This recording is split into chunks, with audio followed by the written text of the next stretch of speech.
राम मंदिर ट्रस्ट के महासचिव पद पर चंपत राय की वापसी की चर्चा फिर तेज हो गई है। समर्थक संतों का कहना है कि जांच में अगर ये दोष मुक्त हैं तो उन्हें दोबारा जिम्मेदारी मिलनी चाहिए। 19 जुलाई की बैठक में नियुक्ति का फैसला टल चुका है और अब 2 सितंबर तक बैठक पर नजर है। हालांकि उस दिन भी निर्णय होने की संभावना कम बताई जा रही है। नमस्कार, मैं हूं पर्ली और आप देख रहे हैं आपका अपना न्यूज चैनल सत्य सर्वोच्च।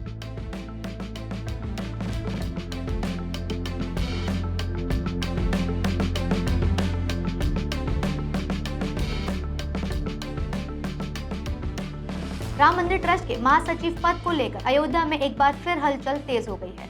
चर्चा अब इस बात की है कि क्या चंपत राय की इस पद पर दोबारा वापसी हो सकती है। चंपत राय ने 26 जून को राम मंदिर ट्रस्ट के महासचिव पद से इस्तीफा दिया था। इसके बाद उनके खिलाफ लगाए गए आरोपों को लेकर कई तरह की चर्चाएं सामने आई हैं। हालांकि अब उनके समर्थन में अयोध्या के संतों की सक्रियता बढ़ती दिखाई दे रही है। सूत्रों के मुताबिक 22 जुलाई को दिल्ली में विश्व हिंदू परिषद की राष्ट्रीय बैठक हुई थी। बताया जा रहा है कि इस बैठक में चंपत राय को लेकर उठे सवालों पर उन्हें राहत मिली और संगठन के भीतर उनका विरोध काफी हद तक खत्म हो गया। इसके ठीक अगले दिन यानी 23 जुलाई को अयोध्या में कई प्रमुख संतों और महंतों की बैठक हुई। यह बैठक मनीराम दास छावनी ट्रस्ट के परिसर में आयोजित की गई थी। बैठक में चंपत राय के राम मंदिर आंदोलन और मंदिर निर्माण से जुड़े योगदान को भी याद किया गया। संतों का कहना था कि चंपत राय पर लगाए जा रहे आरोपों में कोई दम नहीं है और इसे उनके खिलाफ की गई साजिश के तौर पर देखा जाना चाहिए।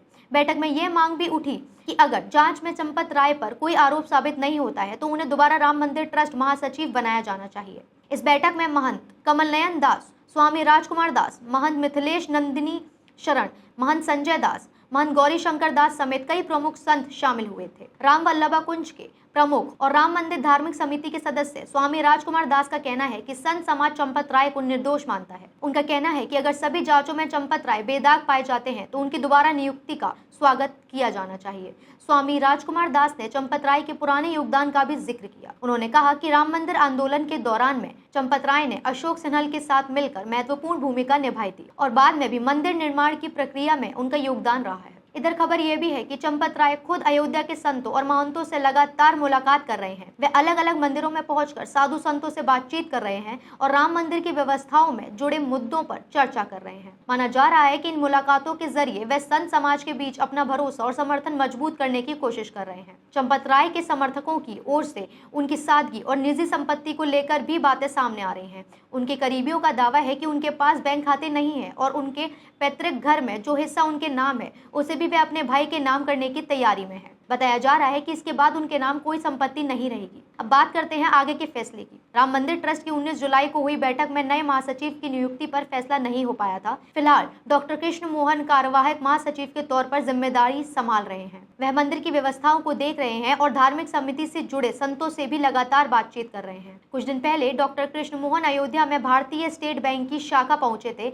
जहां उन्होंने ट्रस्ट के बैंक खाते और लॉकर से जुड़ी व्यवस्थाओं की जानकारी ली। अब ट्रस्ट की अगली बैठक 2 सितंबर को प्रस्तावित है। हालांकि सूत्रों के हवाले से यह भी कहा जा रहा है कि इस बैठक में महासचिव पद पर अंतिम फैसला होने की संभावना कम है। कुल मिलाकर चंपत राय की वापसी को लेकर अयोध्या के संतों के बीच समर्थन दिखाई दे रहा है, लेकिन अंतिम फैसला राम मंदिर ट्रस्ट को ही करना है। ऐसे में आने वाले 2 से 3 महीनों में तस्वीर और साफ होने की उम्मीद है। अब बड़ा सवाल ये है कि क्या चंपत राय एक बार फिर राम मंदिर ट्रस्ट के महासचिव की जिम्मेदारी संभाल पाएंगे या ट्रस्ट किसी नए चेहरे को ये जिम्मेदारी देगा। अगर जांच में चंपत राय पर लगाए गए आरोप साबित होते हैं तो क्या उन्हें दोबारा राम मंदिर ट्रस्ट का महासचिव बनाया जाना चाहिए? आपके हिसाब से राम मंदिर ट्रस्ट के महासचिव पद पर पुराने अनुभवी व्यक्ति को वापस लाना बेहतर है या किसी नए चेहरे को जिम्मेदारी मिलनी चाहिए? अपनी राय हमें कमेंट्स में जरूर बताएं और जुड़े रहें हमारे साथ हमारे चैनल पर। इस वीडियो को लाइक, कमेंट और शेयर करना ना भूलें। धन्यवाद। जय हिंद।